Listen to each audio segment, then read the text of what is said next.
자, 여러분들 이번 이야기 시청자 뚜아뚜지님께서 이야기 들려주실 겁니다. 저번에 정말 소름 끼치는 이야기로 등장을 해주셨고요. 오늘도 아마 엄청난 이야기가 되지 않을까 생각을 해보게 됩니다. 여러분들 혹시 무속인, 무당분들이 기도를 하는 기도터 이런 것도 아마 아실 거예요. 그것에 관련된 이야기가 될 것 같습니다. 바로 출발을 해보도록 할게요. 여보세요? 안녕하세요. 네, 안녕하세요, 돌비님. 네. 뚜아뚜지님 오늘 해주실 이야기가 기도토 맞을까요? 아니요, 오늘은 기도토가 아니에요. 돌비님한테 얘기 드린 것처럼 쉽게 얘기를 조금 드리기가 아직은 조금 곤란한 부분이 있고요. 예. 오늘은 해드릴 얘기는 돌비님이 다녀오셨던 곳, 현장 답변을 했던 곳은 약간 어떻게 보면 두 번째 이야기가 될 수가 있거든요. 거기 공동묘지 그쪽이요? 네, 그쪽에 있었던 두 번째 이야기가 될 것 같아요. 바로 출발을 해보도록 할게요. 렛츠고! 길이십니다. Let's get it!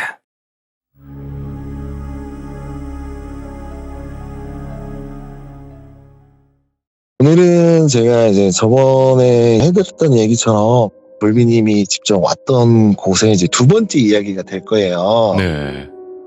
두 번째 이야기는 돌비님이 왔던 곳보다 좀 더 위쪽에 있었던 일인데, 제목으로 얘기하면 저승사자와의 조우라고 해야 되나? 이쪽 장례일을 관련했던 분이 겪으신 이야기거든요. 네. 이 이야기를 제가 이제 지금부터 다시 처음부터 해드릴게요. 그때는 연도로는 한 98년 그 정도 될 거예요. 그때는 다 아시다시피 이제 IMF 시기였고 하지만 요즘 같은 경우는 이제 사람이 돌아가시면 거의 화장을 많이 하세요. 근데 그 당시 때는 지역마다 좀 틀릴 수는 있는데, 제가 있는 지역에서는 진짜 한 100분이 돌아가시면 다 100분이 매장할 정도, 화장은 거의 안 하들 때라 거의 다 매장만 하는 거의 그 시기였는데, 일단은 사람이 고인분이 돌아가시면 장례식을 치르잖아요. 그러면 이게 그냥 치르는 게 아니라 보통은 이제 3일장, 4일장, 5일장 이런 개념이 있는데, 저희 지역 같은 경우는 이 장례를 치르면 꼭 택일이라는 걸 봐요. 이 택일이라는 게 뭐냐면 쉽게 말씀드리면 그냥 장례 스케줄표 같은 거예요. 우리가 이제 흔히 말하면 이름 지어주시고 결혼식 날짜를 좀 정해주시는 분들이 있으세요. 그분들이 그걸 봐주시거든요. 봐주는 거는 보통 고인의 사주와 자식들 사주와 그리고 마지막 미망인 배우자분 사주를 놓고 보면 그 스케줄이 나와요. 그러면 그거에 따라서 이게 3일장, 4일장, 5일장이 결정이 되거든요. 그 스케줄에는 하가는 몇 시에 해라, 발의는 몇 시에 해라, 이런 스케줄이 쫙 있는 거예요.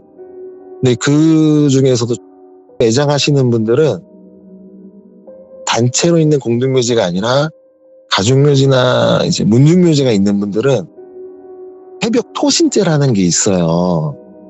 이 새벽 토신제는 그 가족묘지를 지켜주는 토신에게 지내는 제사거든요. 요 토신제를 새벽 토신제라는 거에서 세 가지 원칙이 있거든요. 첫 번째는 이 제사는 꼭 새벽에만 지내야 돼요. 그리고 두 번째는 가족이나 친지가 아닌 다른 사람, 전혀 관계없는 다른 누군가가 지내줘야 돼요. 그리고 마지막 세 번째는 이 제사를 지내는 사람은 저녁 6시 이후 절대 피가 묻은 음식, 날 음식을 드시면 안 되고, 그리고 이 제사를 지내는 음식들은, 재물들은 무조건 불에 익히지 않은 생음식으로만 써야 돼요. 요 세 가지를 지켜야 되는데, 택일이라는 게 결정이 나서 이제 스케줄이 나오면 저희 아버지 같은 경우 이제 현장을 꼭 보러 가세요. 그 묘지가 어디 있는지는 알아야 되기 때문에. 그러면 요 현장을 보러 갈 때 꼭 이 제사를 지낼 분을 같이 데리고 가세요. 그분이 이제 새벽에 와서 제사를 지내야 하니까. 그러면 이제 여느 때처럼 저희 아버지도 그 당시 이제 매장이 있기 때문에 이제 현장을 갔다 오시고 이제 집에 오신 거예요. 보통 평상시에 아버지가 집에 오시면, 그때도 얘기 들었듯이 어머니가 고깃집을 운영하셨기 때문에 도와주러 가야 되는데, 그날은 아버지가 그냥 마을에 이렇게 회의가 있다. 네. 마을에 회의가 있어서 이제 회의 좀 갔다 오겠다 하니까 그냥 그러려니 했지만 이제 저희는 아버지도 좀 야심가였어요.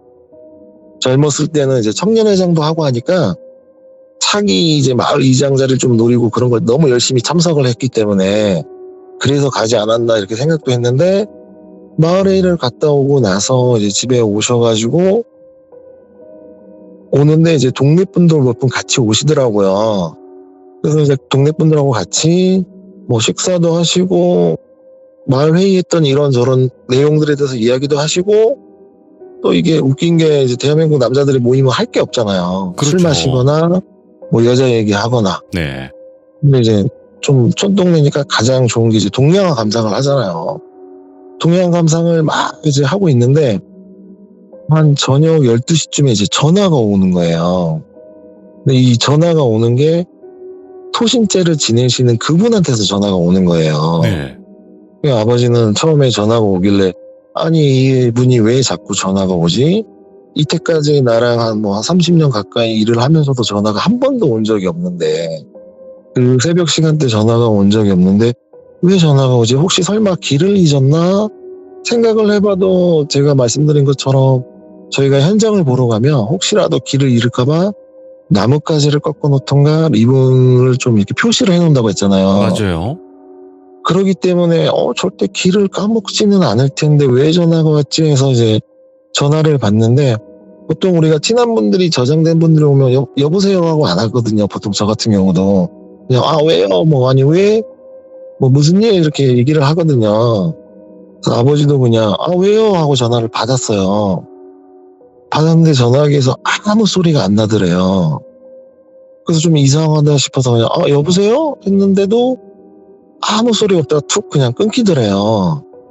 그래서 이제 아버지는 그때까지만 해도 이 사람이 전화를 잘못 눌렀구나. 새벽에 이제 토신제를 갔다가 그냥 전화 잘못 눌러서 전화 왔구나 하고 다시 이제 동양화를 막 열심히 감상하는데 한 20분 정도 지났을 때 또 전화가 오더래요. 그러니까 이거는 이분이 오다가 산짐승을 치웠나 아니면 어디 사고가 났나 조금 걱정 어린 마음으로 다시 전화를 받았어요.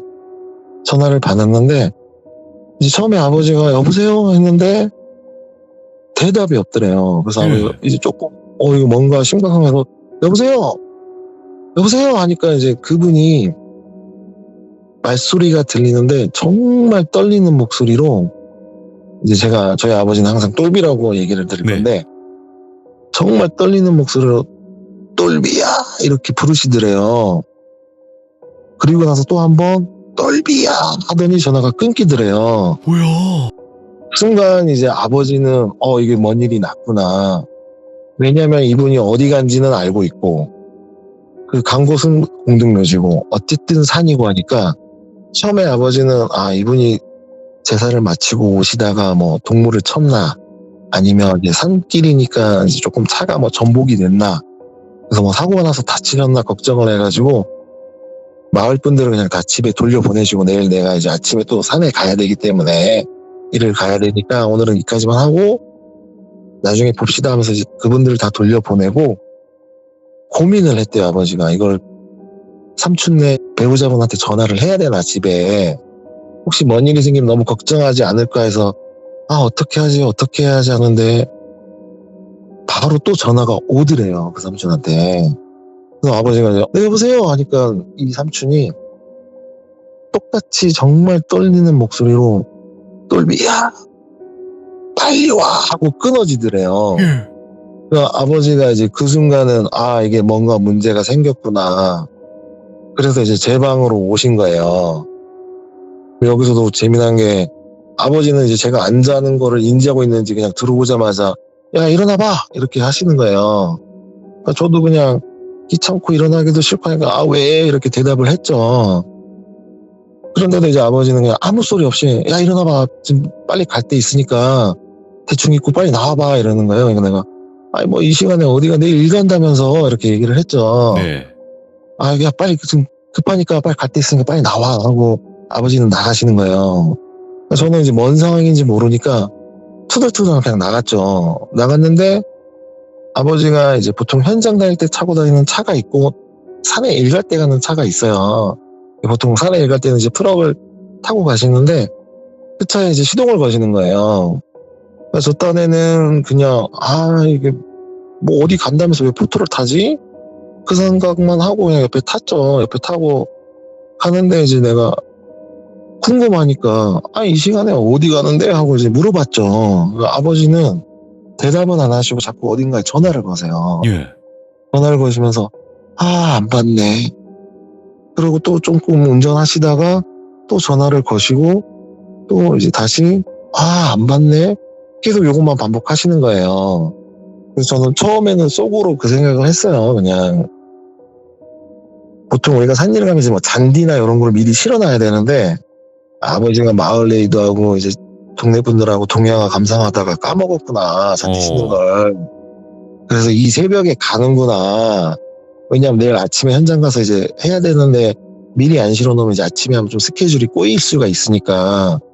그래서 나를 시켜 먹으려고 데리고 이 밤에 깨워서 가는구나. 그냥 그렇게 생각하고 좀 짜증나는 투로 그냥 유리창만 이렇게 쳐다보고 있었거든요. 근데 이게 아버지는 계속 똑같이 전화는 어딘가에는 거시고 있고 차는 계속 가는데 이게 산으로 가는 거예요, 차가.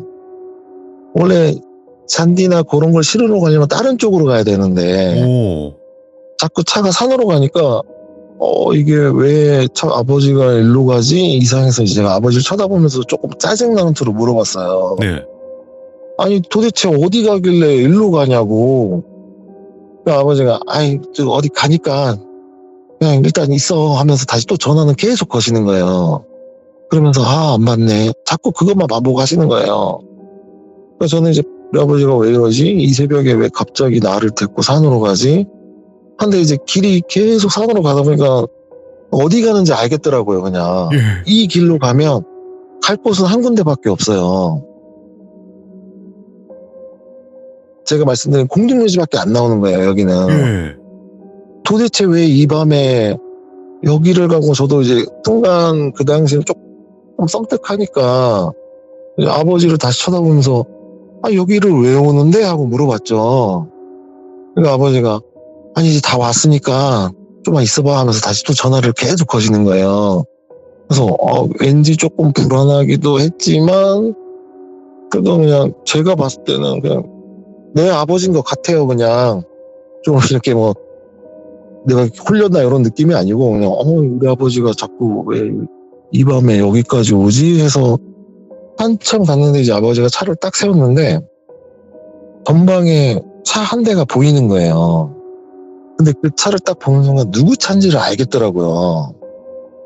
왜냐면 그 죄를 지내는 삼촌 아버지하고 오랫동안 일을 해왔기 때문에 차는 제가 몰아볼 리는 없고, 그러니까 이제 느낌이 오죠. 이 삼촌 새벽 여기 왔다가 뭔가에 홀렸구나 하는 느낌이 들더라고요. 그래서 그렇게 차를 쳐다보고 있는데 아버지가 갑자기 저를 보면서 이렇게 말씀하시는 거예요. 너 지금부터 내 말 잘 들어. 아빠가 내려서 저기 걸어가면 차에서 내리지 말고 아빠 운전석으로 옆으로 바로 갈아타서 너 이 차 운전할 수 있겠냐? 이렇게 물어보시는 거예요. 뭐 고등학교 때고 하지만 이제 저희가 농사도 짓고 산일을 하다 보면 삼촌들이 야 잔디 갖고 와봐라, 뭐 차 이렇게 빼봐라 하면 깔짝깔짝 운전을 했었거든요. 이제 운전하는 것도 재밌고 배워서 이렇게 깔짝깔짝 운전을 하니까 제가 대답을 어떻게 했어요. 할 수 있을 것 같아 하니까 그럼 아빠 이제 내려서 갈 테니까 너 내리지 말고 아빠 옆으로 바로 앉히고 이쪽으로 이렇게 해서 차를 돌려서 저쪽 방향으로 보고 있으래요. 차를 좀 돌려놔라 이거예요.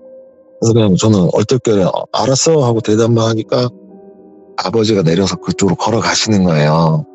그래서 저는 아버지가 시키는 대로 차에 앉아서 정말 운전을 꾸역꾸역 해서 차를 돌렸죠. 돌려서 정면을 보니까 정말 거기가 미로 같은 곳이라가지고 앞에는 도로가 쭉 가다가 이제 안 보이고 양옆에 약간 불빛으로 이제 무덤들은 보이고, 저도 나름대로 무서우니까 이제 앞에는 쳐다보지는 못하고 그냥 라디오만 만지작 거렸어요. 근데 이제 한 10분 정도가 지나니까 뒤에서 이제 차에 사람 타는 문소리가 들리더라고요. 그러니까 이제 직감적으로 아버지가 차에 탔구나 뒤에. 이래서 나를 운전하려고 데리고 왔나? 그냥 이렇게 해서 나보고 운전하라고 하는구나 생각하는데 이제 아무래도 시동 거는 소리가 들리게 저도 무의식적으로 이제 포터니까 뒤에 가운데 유리가 있잖아요. 네. 살짝 하다 보니까 이제 아버지가 시동을 거시고 있더라고요. 그래서 이거 어떻게 나보고 운전하고 혼자 가라는 소린가 뭔가 하고 있는데 아버지가 빵 하시더라고요. 그래서 앞으로 나가라는 소리구나 해서 이제 천천히 나갔죠. 어느 이제 넓은 길에 오니까 이제 제가 이거 내려야 되나 하고 있는데 아버지가 먼저 내려서 저쪽으로 유리창 쪽으로 오시더라고요. 그래서 이제 제가 유리창을 살짝 내리니까 아버지가 아빠가 앞에 갈 테니까 천천히 뒤에 따라오라고 하는 거예요. 오, 무서워. 예. 그래서 알았다고만 하고 그냥 따라갔어요. 따라가서 이제 마을에 오니까 아버지가 그러니까 너 이제 내일 아침에 새벽에 일어나야 되니까 너 이제 그냥 가서 자라. 아빠는 이 삼촌 데려다주고 오겠다. 그러고 저는 그냥 잤어요. 속으로는 그냥 생각했죠. 저 삼촌 분명히 홀렸구나, 뭔가 봤구나. 그러니까 이제 아빠가 이제 아니까 데리러 왔구나. 딱 그 정도까지만 생각하고 잤는데 뭐 새벽은 시간이 금방 가니까 비몽사몽한데 아버지가 또 이제 새벽에 깨우신 거죠. 이제 일을 가야 되니까. 비몽사몽에 아버지 차에 타서 그냥 저는 잤어요, 그냥. 너무 피곤하니까. 한참 지나니까 아버지가 또 깨우시더라고요. 야, 다 왔으니까 일어나. 막 흔들면서 깨우길래, 벌써 나왔어? 이렇게 얘기를 하니까 눈을 딱 떴는데 제가 왔던 곳이에요, 어제 새벽에 아버지랑. 예. 내가 이거 꿈을 꿨나? 아니면 내가 헛것을 봤나? 분명히 나 어제 아빠랑 여기로 왔었는데 새벽에 왔던 곳인데 뭐지? 하고 그냥 얼떨결에 내려서 그냥 그날 일을 이제 하는데 평상시 같으면 아버지가 산일을 하면서 막 사람들하고 인부들하고도 막 얘기도 하고 뭐 상주분들하고도 얘기도 하고 이렇게 하는데 그날은 되게 과묵하게 일을 하시니까 좀 분위기가 다운된 거예요. 그렇지. 그리고 나서 이제 일을 마치고 집에 오고 아버지는 또 이제 그 삼촌네 집으로 가신 거예요. 네. 어제 이제 데리고 온 삼촌네 집으로 가시고 있는데 오후 정도 되니까 이제 구술을 하기 시작하는 거예요. 그 삼촌네 집 쪽에서. 역시나 홀렸구나. 홀렸으니까 구술하구나. 이러고 있는데 저희 집에 놀러 오시는 할머니분이 있었어요. 저희가 할머니를 모시고 살았는데 좀 웃긴 게 저희 마을에는 무당이 두 분이 계셨어요. 한 분은 되게 뭐 흔히 말하는 신발 날리고 정말 바쁘시고 막 유명한 분이었고 근데 이에 다른 한 분은 점사 같은 것도 보지도 않고 굿도 안 하시는 분인데 이 할머니가 되게 무섭게 생겼어요. 왜냐면 키도 옛날 분이신데 저희 와이프가 한 지금 167 정도인데 키도 저희 와이프만큼 그 정도 키 정도 되시고 얼굴도 정말 가림하신 데다가 보통 할머니는 걸음걸이들이 있잖아요. 약간 살짝 꼬부랑한 느낌인데 이 무당 할머니는 꿋꿋하게 서서 걸어요. 허리를 바짝 세우고 그리고 뒷짐을 지고 걸어 다니세요. 정말 그냥 딱 얼굴을 보면 좀 오금저리게 생기셨어요. 이 무당 할머니가. 근데 이 할머니가 어느 날부터는 저희 집에 자꾸 놀러와서 저희 할머니에게 형님 하면서 고구마도 삶아오고 뭐 옥수수도 삶아서 드시라고. 그래서 친해져서 자주 저희 집에 놀러 온 할머니인데 이 할머니가 이제 얘기를 해주시는 거예요. 저기 굿하는 거 아냐고. 굿하는 거 봤냐고 하니까 우리 할머니는 아들한테 얘기는 들었다고. 그 삼촌분 흘렸다고 그냥 대충은 들었다고 하니까 이제 그 무당 할머니가 얘기를 해주시는 거예요. 이 무당 할머니가 마을에서 갑자기 구슬하니까 무슨 일이 생겼나 해서 무속인이지만 너무 궁금하니까 그냥 멀리서 처음에 지켜봤대요. 멀리서 지켜보는데 되게 쎄한 느낌이 들더래요, 이 할머니가.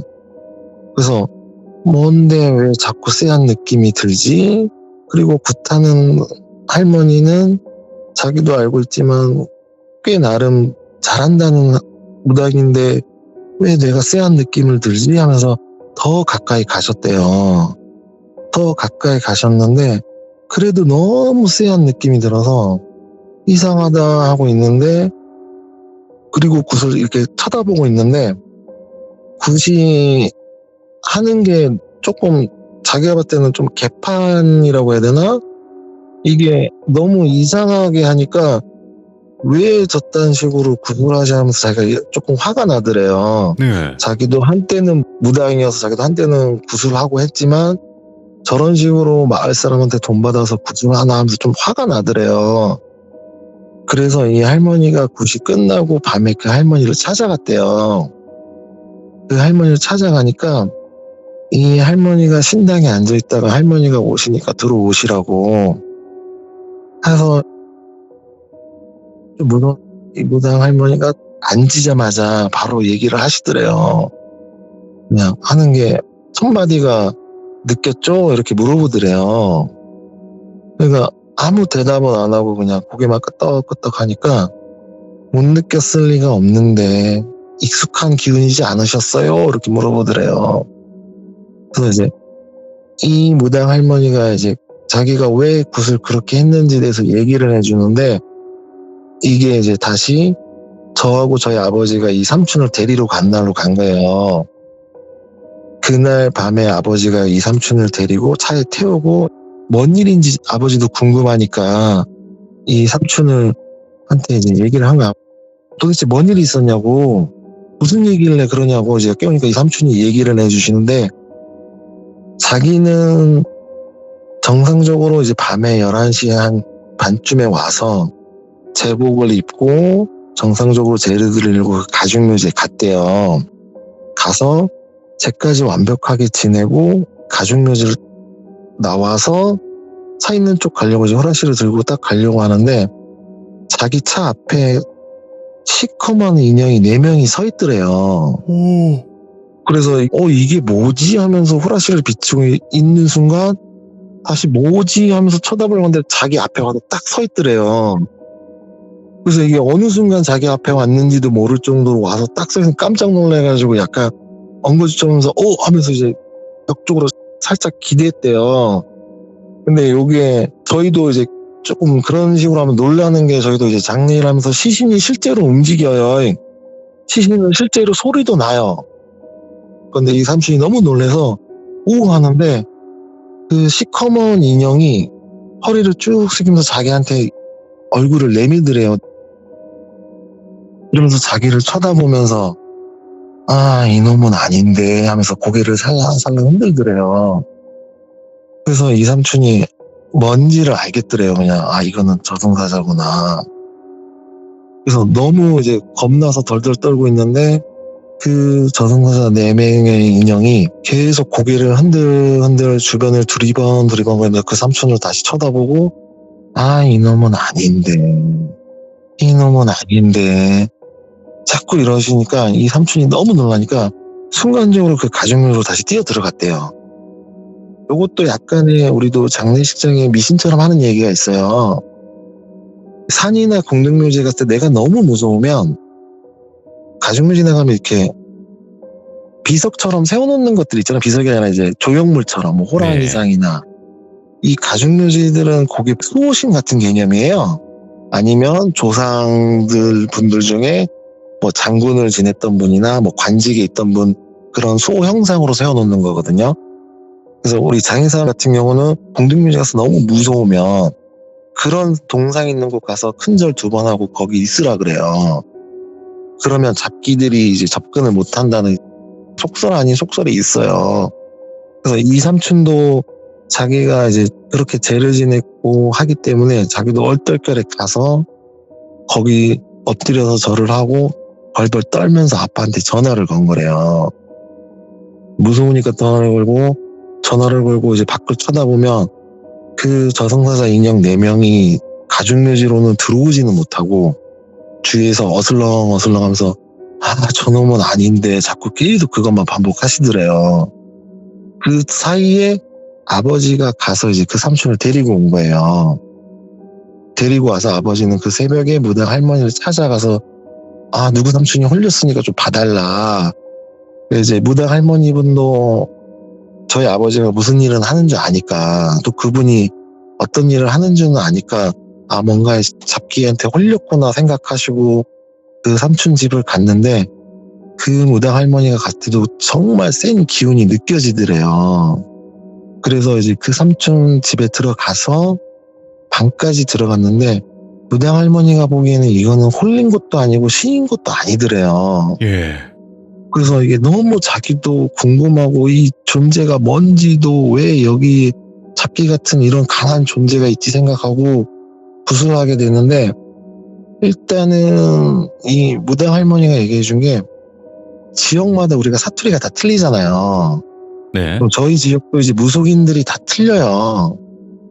다른 지역마다 무속이 하는 행위도 틀린데, 제가 궁금해서 물어보니까 무속인이라고 해서 무조건 귀신을 보는 건 아니라고 하더라고요. 평상시에 보이는 게 아니라, 무속인은 신내림을 받은 신의 제자이기 때문에 자기가 신당을 차리면 이제 신이 그 신당에 있는다고 해요. 평상시에는 무속인도 똑같은 사람이라고 하더라고요, 그냥. 그리고 제가 궁금해서 또 물어본 게, 그러면 이제 귀신 보는 사람들은 뭐냐니까, 이제 영안이 트임 보신 분들이나 신내림을 받아야 하는 분들은 귀신이 보이는데, 이게 뭐 1년 360을 보이는 게 아니라 특별한 조건이나 특별한 이런 기운을 만나면 영안이 잠깐 열린다고 하더라고요. 그래서 귀신을 보는 거라고 하더라고요. 내가 이제 무속인들은 귀신을 보고 왜 보는 거냐 하니까, 내가 만약에 귀신을 보고 싶으면 자기도 이제 제사를 지내던가 이렇게 해서 신의 힘을 빌려야 된다고 하더라고요. 그러니까 이제 신내림을 받는 순간 자기 신이 영안을 닫아준대요. 무조건 귀신을 보이게 하는 게 아니라 네. 닫아주고, 자기한테 기도를 하거나 이제 제를 지내서 신의 힘을 빌려야 귀신이 명확하게 보인다고 하더라고요. 그래서 그런 식으로 해야지만 귀신도 보이고, 자기가 얘가 씨였구나 하고, 평상시 때는 귀신이 있는지 없는지 어떻게 하냐 물어보니까, 뭐 예를 들어서 똘비님 어깨에 귀신이 걸쳐있다 이렇게 들면, 자기가 신의 힘을 빌리기 전에는 그냥 이 사람이 귀신이 씨였구나, 그 영가가 되게 그 사람에서 같이 느껴진대요. 영가의 기운이 같이 느껴지고, 만약에 씨인 게 아니라 똘비님 주위에 귀신이 있다면 이 주위에 되게 강력한 영가의 기운이 있다고나 느껴진대요. 그냥 네. 보이는 게 아니라 느껴진다고 하더라고요. 어쨌든 요거는 지역마다 틀리기 때문에 뭐 명확한 얘기는 아닐 수 있지만 그렇게 얘기를 하시더라고요. 그래서 이 할머니도 자기가 지금 보이지는 않으니까 이거는 구슬해서 자기가 봐야 되겠다. 도대체 어떤 영가길래 들어오지도 않고 쉬지도 않고 여기까지 쫓아왔나 해서 구슬 준비하고 시작을 하는데, 바로 구슬하니까 저승사자 4분이 밖에서 보이더래요.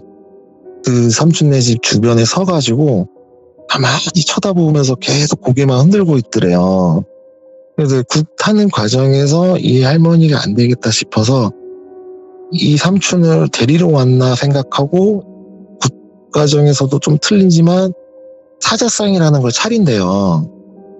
그 과정에 사자상이 뭐냐면 저승사자를 막는 그런 행위라고 하더라고요. 네, 사자상을 차려서 이제 그 사자상에 맞춰서 구슬하면 저승사자가 접근 못하게 막는데, 그렇게 해도 저승사자는 이제 이 사람을 데려갈 그런 개념처럼은 보이지 않더래요, 구슬하는 도중에도. 그래서 그냥 이 할머니는 이게 저 사람을 데리러 온 게 아니구나 확신을 하고, 그냥 대충 마을 사람들 넋두리 하듯이 그냥 그런 부분으로만 대충 하고 끝나셨다고 하더라고요. 근데 이 할머니가 마지막에 끝내는데, 그 굿이 끝날 때쯤 되니까 저승사자가 그러더래요. 그래, 그놈은 아니구나 하면서 돌아서더래요. 그러면서 마지막으로 너는 5년 뒤에 다시 보자 하면서 사라져버렸대요, 아예. 그리고 나서 이게 나중에 저희 아버지가 이제 이 무당 할머니분을 찾아가서 했던 얘기를 해주는데, 이 할머니가 저희 아버지한테 어떻게 된 일인지 물어봐서 이제 그 얘기를 들은 거잖아요. 그리고 구슬한 건데, 나중에 정말 우연의 일치로 그날 돌아가서 저희가 매장하시는 분하고 이 제사를 지내는 분의 이름이 똑같았던 분이에요. 이름이 똑같았고 나이도 똑같았대요. 아버지도 궁금해서 이제 저희는 장례 기록이 있잖아요. 보니까 이름도 똑같고 이 제사를 지냈던 분 이름도 똑같고 그랬는데 나중에 이제 저희 집에 놀러 오시는 무당 할머니가 말해주는 게 저승사자는 항상 4명이 같이 이동을 한대요. 그리고 저승사자가 나타나면 3번의 기회를 준대요. 저승사자가 왜 4명이냐면 한 분은 이제 신식사자라고 하고 한 분은 일찍사자라고 하고 또 한 분은 이제 월직사자라고 하고 마지막이 명부사자라고 한다고 하더라고요. 오호. 시식사자는 모든 시간을 관조하는 저승사자고 일찍사자는 낮에 돌아가신 분들의 명부를 관조하는 저승사자고 마찬가지로 월직사자는 저녁에 돌아가시는 분들을 관조하시는 분이라고 하고 맨 마지막에 명부사자는 이 사자들이 주는 명부를 받고 영혼을 체포하는 역할을만 한다고 하더라고요. 그래서 이제 요 4분이 항상 같이 다니고 저희 지역의 무속인들은 이 저승사자를 그냥 삼사자라고 불러요. 명부사자는 빼버리고 그냥 시식사자, 일찍사자, 월찍사자만 해서 삼사자라고 부른다고 하더라고요. 그래서 이 3번의 기회를 주는데 처음에 이삼촌이 저승사자를 본 것도 정말 우연의 일치로 그날 돌아가신 분하고 이름이 같고 나이가 같기 때문에 저승사자가 이놈은 아니네 하면서 쳐다본 거라고 하더라고요. 그리고 집까지 와서도 나타난 게 2번째 이제 기회를 주는 확인을 하는 거죠. 결국은 마지막에 굿이 끝나고 나서 이 삼촌이 아니기 때문에 저승사자가 마지막 3번째는 돌아가신 거라고 하더라고요. 돌아가시면서 이제 무당 할머니한테 마지막 한 번에 너는 5년 뒤에 보자고 한 얘기를 남기고 가셨는데 결국은 그 잘 나가셨던 무당 할머니 5년 뒤에 돌아가셨어요. 실제로. 돌아가시고 저희 마을에는 그 무당 분 한 분이 남게 돼요. 그리고 나서 이 삼촌은 그 새벽 포신제를 안 해요. 네. 이제 자기가 뭐 저승사자를 본 거를 떠나서 나이도 있고 이제 좀 솔직히 조금 자기도 한편으로 겁나고 하니까 못하겠다 안 하면서 이제 저희 아버지가 대신 하게 됐는데 일단 그렇게 해서 이제 이 삼촌은 그냥 그렇게 지내다가 나중에 나이 드셔서 그냥 돌아가셨거든요. 그래서 이제 제가 이제 나중에는 얘기를 해드리면 이제 기회가 되면 연결이 좀 많이 되는데 이제 같이 이어지는 얘기는 아니지만 그분들의 얘기가 있어요. 일단은 그렇게 해서 이제 그분을 저희가 데리러 갔던 적이 있던 거예요. 그때 진짜 이런 저승사자 같은 경우 이야기들이 많잖아요. 네네. 근데 그런 자세한 이름 같은 경우를 처음 들어봤네요, 오늘. 저는 이제 돌비님한테 얘기 드린 것처럼 어머니도 무속인이시고 제가 아시는 분도 다 그쪽이고 기도토도 하면서 이제 들었던 얘기죠. 그렇지. 이제 많이 들었겠죠. 네, 굿도 이제 제가 틀리다고 얘기 드는 게 기도토를 할 때 육지에 있는 무당분들이 많이 오시잖아요. 네. 그럼 좀 틀려요. 같지는 않아요. 오. 네, 이게 똑같지는 않더라고요. 하는 이제 아. 자기 방식들이나 이런 게 살짝은 틀려요. 근데 이제 전통적인 뭐 그런 내용은 똑같더라고요. 이제 저승사자는 4명이고 그런 얘기는 똑같다고 하더라고요. 그건 똑같은데 이제 자기 굿하는 게 좀 틀릴 뿐이지 기본 베이스는 뭐 같다고 얘기하시더라고요. 이게 많은 일들이 있을 거예요. 무속인하고 장례식장 관련된 얘기도 있어요. 무속인이 저한테 찾아와서 충문을 써달라고 의뢰를 한 적이 있어요. 네. 근데 그 무속인이 모시면 안 될 신을 모시려고 그걸 써달라고 한 거거든요. 오. 그런 내용을 좀 써달라고 해서 제가 써준 적이 있거든요. 네. 이게 모시면 안 된 신을 모시려고 그걸 써서 그분이 지금은 정말 피폐해진 분이 있어요. 실제로. 이게 네. 함부로 쓰면 안 되는 네. 거구나, 확실히. 그러니까 충문이 그냥 오. 뭐 한자만 냈다 써서 되는 게 아니라 이 말이 뜻이 다 틀려요. 같은 한자여도 뜻이 틀리기 때문에 네. 이 장사 하시는 분들은 알 거예요. 이 충문 종류가 정확히 따지면 한 100종류가 돼요. 근데 내용들은 전부 다 이제 돌아가신 분을 이에 우리가 읊어준다고 하거든요. 뭐 아래거나 고한다고 얘기를 해요. 근데 그 내용 중에서도 와달라고 강림같이 와달라고 하는 내용들이 있어요. 그럼 이제 무속인들은 그런 내용을 모르기 때문에 이제 장의사 관련해서 그런 내용이 있어요. 그래서 어떻게 그분이 아셨는지 모르는데 찾아와서 하여튼 제가 써줬던 그런 이야기 관련된 것도 있고 좀 다양하죠. 알겠습니다. 네. 앞으로 제 천천히 네, 많이 네. 들려주시길 바라겠습니다. 네, 오늘 또아또지님 너무 또 소름 끼치는 이야기 잘 들려주셔서 감사드리고 항상 건강하시고 행복하시길 바라겠습니다.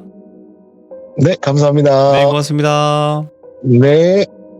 자, 이제 뚜아뚜지님 잘 모르시는 이제 분들도 계실 것 같아서 말씀드리면 장례업을 운영하시기도 하셨고 기도터 운영도 하셨어요. 그러니까 그쪽 뭔가 죽음에 관련된 영적인 거에 관련된 업을 많이 하셨다 보니까 여러 가지 일들, 좀 미스테리한 일들이 많은 것 같습니다. 그래서 이 이야기를 들으신 분들, 먼저 들으신 분들은 돌비 뚜아뚜지 이렇게 검색하시면 공동묘지 첫 번째 썰이 이미 올라와 있습니다. 그 이야기부터 들어주시면 될 것 같습니다. 시청해주신 모든 분들 감사드립니다. 고맙습니다.